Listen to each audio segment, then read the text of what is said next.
ভাঙড়ে আইএসএফ এর ছেলেদের মিথ্যা কেস দিয়ে ফাঁসানো হলে থানা অচল করে দেব। থানা থেকে কোনো অফিসার বার হতে পারবে না, কড়া হুঁশিয়ারি আরাবুল ইসলামের।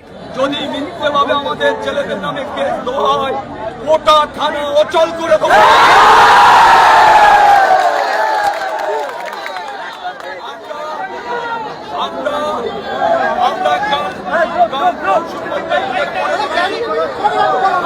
সাথে বৈঠক করে আমরা বলবো একটা ভালো ছেলেদের নামে হয়েছে, খালি কোনো থানা থেকে বেরোতে পারবে না, এটা আমরা চ্যালেঞ্জ করব। আজ ফুরফুরা শরীফে আইএসএফ এর রাজ্য পার্টি অফিস থেকে আইএসএফ এর ঝান্ডা ধরে তৃণমূল ছেড়ে আইএসএফ এ যোগদান করলেন ভাঙড়ের দাপুটে নেতা আরাবুল ইসলাম। জয়েন করে ভাঙড়ে আসতেই পোলেরহাট সবজি বাজার থেকে পোলেরহাট গরুহাটা পর্যন্ত কয়েক হাজার কর্মী নিয়ে মিছিল করেন আরাবুল ইসলাম। বক্তব্য রাখতে গিয়ে আরাবুল ইসলাম শওকত মোল্লাকে হুঁশিয়ারি দেওয়ার পাশাপাশি পুলিশকে কড়া হুঁশিয়ারি দিলেন আরাবুল ইসলাম।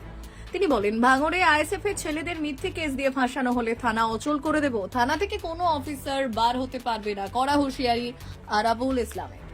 Bureau report, ICTV news Bangla.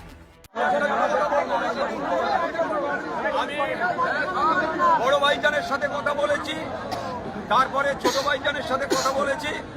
আমি বলে ফুরফুরা থেকে ফিরেছি, আমি পার্টিতে জয়েন করে তারপরে সেখান থেকে আমি ফিরেছি। আপনারা প্রেস মিডিয়ায় দেখেছেন, এখনো চলছে যে আরাবুল ইসলাম প্রায় 2 থেকে 250 মিডিয়া ছিল, 2 থেকে 250 মিডিয়া কলকাতা থেকে শুরু করে রাজ্যের সমস্ত মিডিয়ারা ছিল ওখানে।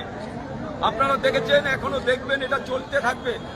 আজকের হঠাৎ যেভাবে আপনারা আজকে বেরিয়েছেন, আজকে যিনি এখানকার তোলাবাজ, যিনি এখানকার অত্যাচারিত, যিনি এখানকার খুনি, আজকে আপনারা দেখেছেন চালতেবেড়ে অঞ্চলে বোম বাঁধতে গিয়ে 2 জন স্পটে মারা গেছে, আর 4 জন মৃত্যুর সাথে লড়াই করছে। এই অপদার্থ, এই খুনিকে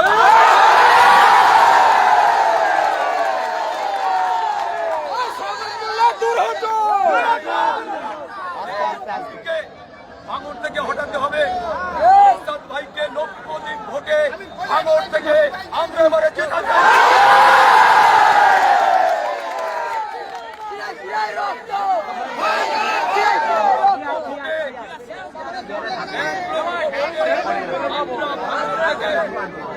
ভাইকে জেতাতে চাই। আর যারা এই খুনের রাজনীতি করছে, যারা অত্যাচারিত, যারা জুলুমবাজ, যারা তোলাবাজ, যারা কোম্পানির কাছ থেকে টাকা নেওয়া, জোর করে জমি লিখে নেওয়া, এরকম কিছু ব্যক্তি আছে। এইসব ব্যক্তিগুলোতে আগামী দিন চিহ্নিত করুন, এরা কারা জমি লুট করছে, খুন করছে।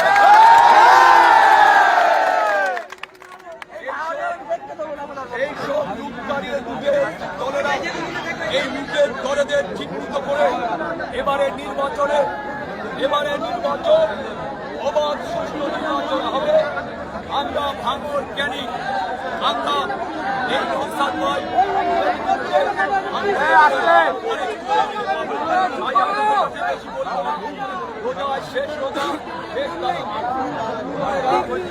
আপনাদের কাছে শুধু অনুরোধ রাখবো যে আপনারা যখন ডাক পাবেন আপনারা চলে আসবেন। আমরা এই লড়াই এবারে আমরা ভাঙড়ের যে কটা তোলাবাজ, যে কটা ক্যানিং থেকে এসে বস্তানি করছে, তাদের আমরা এখান থেকে দাঁড়িয়ে ক্যানিং